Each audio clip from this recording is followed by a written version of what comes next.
रामायण का राम कोई और नहीं था, पुष्यमित्र शुंग ही था। साकेत दुनिया का बहुत बड़ा व्यापारिक केंद्र था और दुनिया का बहुत बड़ा बुद्धिस्ट सेंटर था और मूल निवासियों के बहुत बड़े आस्था का केंद्र था। वहां पर उन्होंने अयोध्या कैपिटल बसाया। उस कैपिटल का राजा, आप सुनकर हैरान हो जाओगे, उस कैपिटल का राजा रामायण में लिखा हुआ है राम था और इतिहास में पढ़ाया जाता है पुष्यमित्र शुंग था। कुछ समझ में आ रहा है? इतिहास उत्तर प्रदेश में पढ़ाया जाता है, उस इतिहास में लिखा हुआ है अयोध्या का राजा पुष्यमित्र शुंग था, इतने पीरियड से इतने पीरियड तक था।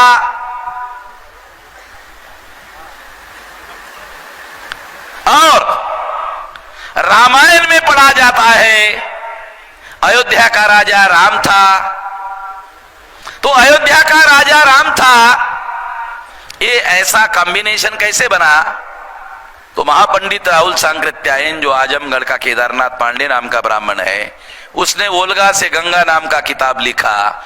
उस किताब में उन्होंने लिखा कि पुष्यमित्र शुंग के दरबार में वाल्मीकि राजकवि थे और पुष्यमित्र शुंग को सामने रखकर उसने रामायण लिखी।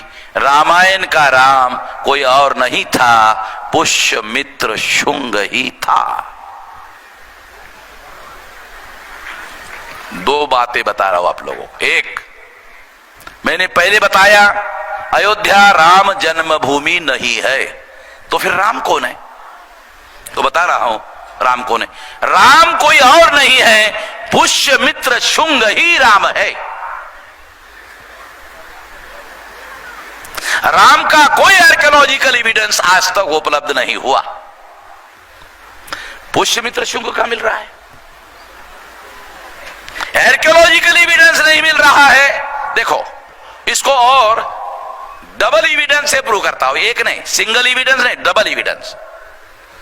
राम की पत्नी का नाम रामायण में बताया सीता। तो हमने सोचा चलो यार, राम का आर्कियोलॉजिकल एविडेंस नहीं मिल रहा है, तो उसके पत्नी का अगर मिल जाता तो मान लेते राम हो गए। तो सीता का ढूंढने के लिए गए, तो सीता, उसका जो बाप है जनक, वो हल चला रहा था जमीन में, हल चलाते चलाते मिली। सीता का बायोलॉजिकल बर्थ नहीं है, राम का बायोलॉजिकल जन्म नहीं है। साइंटिफिक लैंग्वेज में दशरथ निमुत्रिक है, ऐसा ब्राह्मणों ने वाल्मीकि रामायण में लिखा।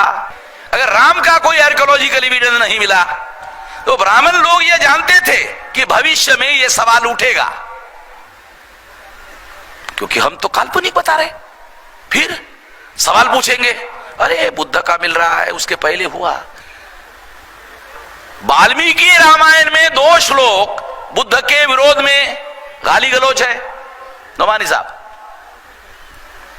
वाल्मीकि रामायण में 2 श्लोक है संस्कृत में, बुद्ध के विरोध में गाली गलौज है। यह एविडेंस इस बात को सिद्ध करता है कि वाल्मीकि ने जो रामायण लिखा वो बुद्धोत्तर है, यानी बुद्ध के बाद लिखा गया है। बराबर है विलास? रिकॉर्डेड बात है, प्रूव है। हिस्टोरियन मानते हैं कि रामायण बुद्धोत्तर कालीन रचना है। मैं भी यही कह रहा हूं कि रामायण बुद्धोत्तर है। एविडेंस है वाल्मीकि रामायण में, क्योंकि ये जो मौर्य की घटना हुई, बृहदत्त की हत्या की, ये बुद्ध के बाद चंद्रगुप्त, चंद्रगुप्त के बाद मौर्य और बहुत सारा, फिर उसका खानदान, फिर उसके बाद आखिरी सम्राट, सम्राट बृहदत्त मौर्य, उसकी हत्या करके पुष्यमित्र शुंग राजा बना।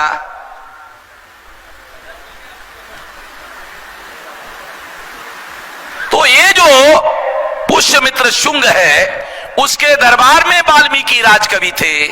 जैसे विक्रमादित्य के दरबार में कालिदास राजकवि थे, वो भी संस्कृत का कवि था, उसने विक्रमादित्य को सामने रख के काव्य लिखा, और वाल्मीकि ने पुष्यमित्र शुंग को सामने रखकर काव्य लिखा। उस काव्य का नाम है रामायण। है बराबर है?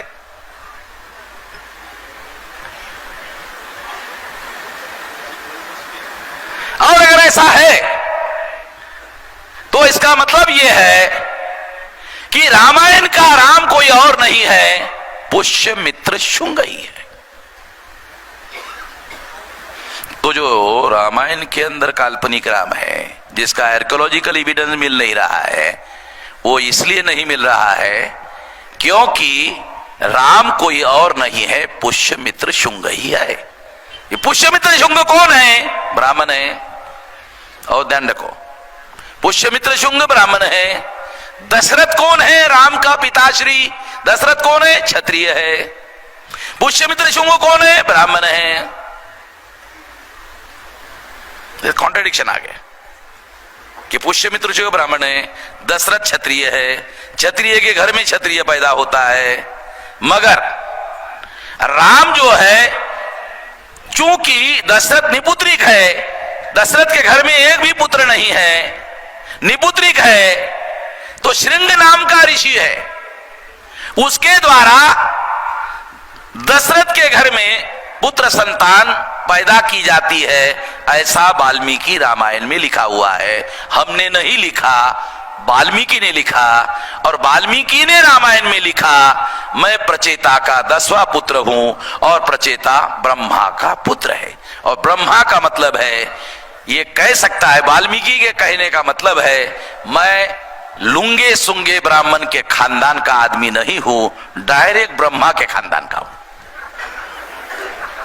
ये रामायण में लिखा हुआ है विलास, है ना? रामायण में लिखी बात बोल रहा हूं, अपनी बात नहीं बोल रहा हूं। मैं ऐसे लुंगे संगे ब्राह्मण के घर का पैदा हुआ नहीं हूं।